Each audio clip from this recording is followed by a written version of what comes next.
श्री गुरु सत्ताय नमः। सभी को प्रणाम। गायत्री मंत्र का जप तो हम करते हैं, पर हमारे कुछ भाई बहनों को मंत्र का अर्थ ठीक प्रकार से नहीं मालूम। तो आइए आज समझते हैं गायत्री मंत्र का अर्थ और उसके अर्थ का चिंतन और मनन कैसे करना चाहिए, ये भी जानते हैं। पर उससे पहले यदि आपने हमारे YouTube चैनल देव परिवार को सब्सक्राइब नहीं किया है तो चैनल को सब्सक्राइब करें और बेल आइकन दबाकर ऑल पर क्लिक करें ताकि आपको आने वाले सभी वीडियो की नोटिफिकेशन मिलती रहे। ओम परमात्मा भू प्राण स्वरूप भुवः दुख नाशक स्व सुख स्वरूप तत् उस सवितु तेजस्वी वरेण्यम श्रेष्ठ भर्ग पापनाशक देवस्य दिव्य धीमहि धारण करें धियो बुद्धि यह जो नह हमारी प्रचोदयात प्रेरित करें, अर्थात उस प्राण स्वरूप दुख नाशक सुख स्वरूप श्रेष्ठ तेजस्वी पाप नाशक देव स्वरूप परमात्मा को हम अंतरात्मा में धारण करें। उस सविता देव का हम चिंतन करें। वह परमात्मा हमारी बुद्धि को सन्मार्ग पर प्रेरित करे। इस अर्थ का विचार करने से उसके अंतर्गत 3 तथ्य प्रकट होते हैं। पहला, ईश्वर के दिव्य गुणों का चिंतन। दूसरा, ईश्वर को अपने अंदर धारण करना। और तीसरा, सद्बुद्धि की प्रेरणा के लिए प्रार्थना।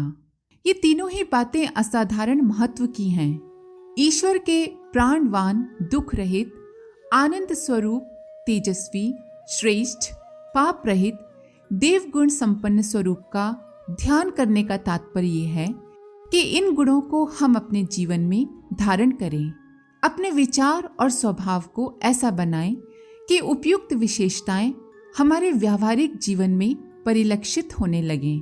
इस प्रकार की विचारधारा, कार्य पद्धति एवं अनुभूति मनुष्य की आत्मिक और भौतिक स्थिति को दिनों दिन समुन्नत एवं श्रेष्ठ बनाती चलती है। भू भुवः स्वः ये 3 लोक भी हैं जिन्हें मोटे तौर पर आकाश, पृथ्वी और पाताल कहा जाता है। आध्यात्मिक भाषा में इन्हें सांसारिक, शारीरिक और आत्मिक क्षेत्र भी कहा जाता है। भूलोक, भुवः लोक, स्वः लोक, तीनों लोकों में ओम परमात्मा समाया हुआ है कि जितना भी विश्व ब्रह्मांड है परमात्मा की साकार प्रतिमा है। कण कण में ईश्वर समाये हुए हैं। इस सर्वव्यापक परमात्मा को सर्वत्र देखते हुए कुविचारों और कुकर्मों से सदा दूर रहना चाहिए एवं संसार के सुख शांति तथा शोभा बढ़ाने में सहयोग देकर प्रभु की सच्ची पूजा करनी चाहिए। गायत्री मंत्र में परमात्मा को अपने अंदर धारण करने की प्रतिज्ञा है। उस दिव्य गुण संपन्न परमात्मा को अपने अंदर धारण करने, अपने रोम रोम में बसा लेने, परमात्मा को संसार के कण कण में व्याप्त देखने से मनुष्य को हर घड़ी ईश्वर दर्शन का आनंद प्राप्त होता रहता है। गायत्री मंत्र में सद्बुद्धि का महत्व सर्वोपरि होने की मान्यता का प्रतिपादन है। भगवान से यही प्रार्थना की गई है कि आप हमारी बुद्धि को सन्मार्ग पर चलाइए, प्रेरित कर दीजिए, क्योंकि ये एक ऐसी महान भगवत कृपा है कि इसके प्राप्त होने पर अन्य सब सुख संपदाएं अपने आप प्राप्त हो जाती हैं। गायत्री की शिक्षा है कि अपनी बुद्धि को सात्विक बनाओ, आदर्शों को ऊंचा रखो, उच्च दार्शनिक विचारधाराओं में रमण करो और तुच्छ तृष्णाओं एवं वासनाओं के लिए हमें नचाने वाली कुबुद्धि को मानस लोक से बहिष्कृत कर दो, निकाल दो। जैसे जैसे कुबुद्धि का कल्मश दोष दूर होगा, वैसे ही दिव्य गुण संपन्न परमात्मा के अंशों की अपने में वृद्धि होती जाएगी और उसी अनुपात से लौकिक और पारलौकिक आनंदों की अभिवृद्धि होती जाएगी। गायत्री मंत्र में एक बात और भी महत्वपूर्ण है कि ये हमें निस्वार्थ भाव सिखाता है। गायत्री मंत्र में हम सिर्फ अपने लिए नहीं वरन सबके लिए सद्बुद्धि मांगते हैं और सबको सन्मार्ग पर चलाने की प्रार्थना करते हैं। गायत्री मंत्र के गर्भ में सन्निहित उपयुक्त तथ्य में ज्ञान, भक्ति, कर्म तीनों हैं। सद्गुणों का चिंतन ज्ञान योग है, ब्रह्म को धारण करना भक्ति योग है और बुद्धि की सात्विकता एवं अनासक्ति कर्म योग है। गायत्री का अर्थ चिंतन बीज रूप से अपनी अंतरात्मा को तीनों योगों का त्रिवेणी में स्नान कराने के समान है। गायत्री मंत्र के अर्थ पर मनन एवं चिंतन करने से अंतःकरण में उन तत्वों की वृद्धि होती है जो मनुष्य को देवत्व की ओर ले जाते हैं। ये भाव बड़े ही शक्तिदायक, उत्साहप्रद, सतोगुणी एवं आत्मबल बढ़ाने वाले हैं। इन भावों का नित्य प्रति कुछ समय मनन करना चाहिए। जब ये शब्द पढ़े जा रहे हों कि परमात्मा भू, भुवा, स्वः तीनों लोकों में व्याप्त है, तब ऐसी कल्पना करना चाहिए जैसे हम पाताल, पृथ्वी, स्वर्ग को भली प्रकार देख रहे हैं और उसमें गर्मी, प्रकाश, बिजली, शक्ति या प्राण की तरह परमात्मा सर्वत्र समाया हुआ है। ये विराट ब्रह्मांड ईश्वर की एक जीवित, जागृत, साकार प्रतिमा है। गीता में अर्जुन को जिस प्रकार भगवान ने अपना विराट रूप दिखाया है, वैसे ही विराट पुरुष के दर्शन अपने कल्पना लोक में मानस चक्षुओं से करना चाहिए। खूब जी भरकर इस विराट ब्रह्म के, विश्व पुरुष के दर्शन करना चाहिए कि मेरे चारों ओर परमात्मा ही परमात्मा है। ऐसी महाशक्ति की उपस्थिति में भला मैं कुविचारों और कुकर्मों को किस प्रकार अंगीकार कर सकता हूँ। इस विश्व पुरुष का कण कण मेरे लिए पूजनीय है।